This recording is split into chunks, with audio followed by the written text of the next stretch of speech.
Hello and welcome to another Scars of Mirrodin draft. This is the first pack. See what we can do here and make it happen. Precursor Golem seems like the pick. Um, it's pretty well accepted that this guy is a bomb. It's really swingy. Like, this guy can be utterly ridiculous, or can just be killed by a regular removal spell. Um, but that's kind of like any threat, right? It's you just think of it more as like a kind of fragile 9/9 or something. But it's like a skulking 9/9 for 5. Yeah, I'd play that. It's either that or Rustic or like Glinthawk Idol or Sisbear if I wanted to go into a specific archetype. I'm fine with just calling Metalcraft, the archetype. Okay, well, Tangle Angler is certainly a good card in pretty much any kind of deck. Necrogen Scudder seems reasonable also. Let's see. Yeah. Wasn't passing anything crazy in black before. Um, if I could take the Sylvok Replica or a Glinthawk. I could take a Sky Eel School and try to go into blue. But I think overall black is better, and this is a fine card. I already passed a Sisbearer, so jumping on the Infect train seems a little weak.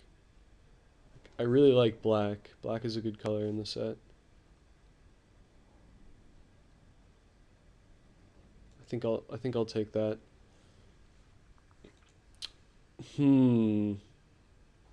Maybe should have jumped on the blue train. I could take a Revoke Existence, move into white black, which is pretty reasonable. It's also good against Precursor Golem.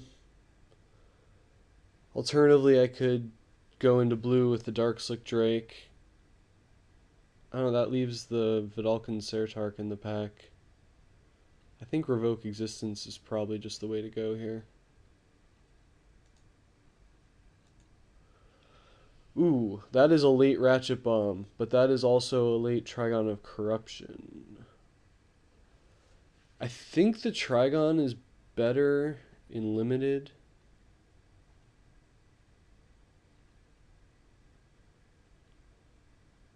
This card seems better in constructed when there's a lot of multiples and stuff like that. And like really tight curves, and I don't know. It's tough to say. Plus you also play this in like a control deck that doesn't have a lot of permanence. Whereas like I'm gonna have a lot of permanence. I mean, Trigon of Corruption is a really good card. So I don't feel too bad about taking it. Helps me with Metalcraft, unlike Ratchet Bomb. I don't know. I'm not sure about that pick. Ratchet Bomb might be just way better than I'm giving it credit for. Well, definitely think that blue might have been the way to go. I could have 2 Sky Eel Schools and a Darkslick Drake instead of Revoke and Necrogen Scudder and one of these cards. Is it really too late? I could also take a Sun Chaser. I mean, this guy is reasonable. I could think about going like black-green non-infect. But I think I'll just go with the Sun Chaser. Continue to cut white. Ooh.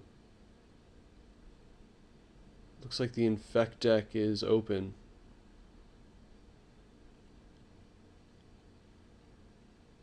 It seems like more of a controlling type deck. I think I'll just go with the Necropede. It's not that much worse than all these other cards. Look at this pack. What was in this pack? I'm tempted to take Bleak Coven too, but I think Necropede seems good in pretty much any deck.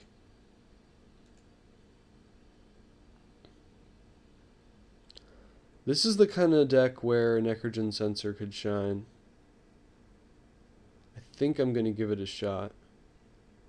Start picking these up for Metalcraft and Reach.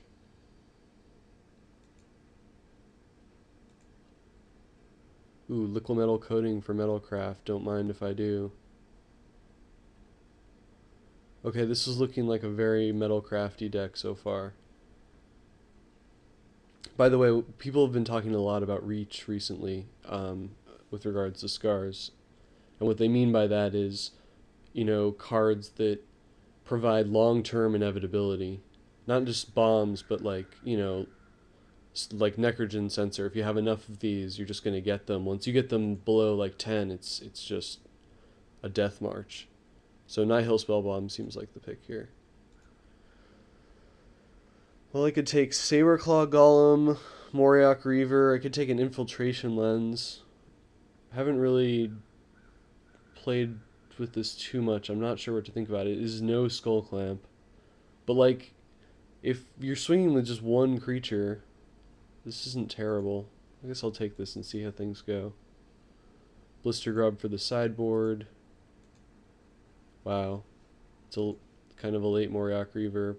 Another Blister Grub. Wow, look at that. Black is clearly the place to be.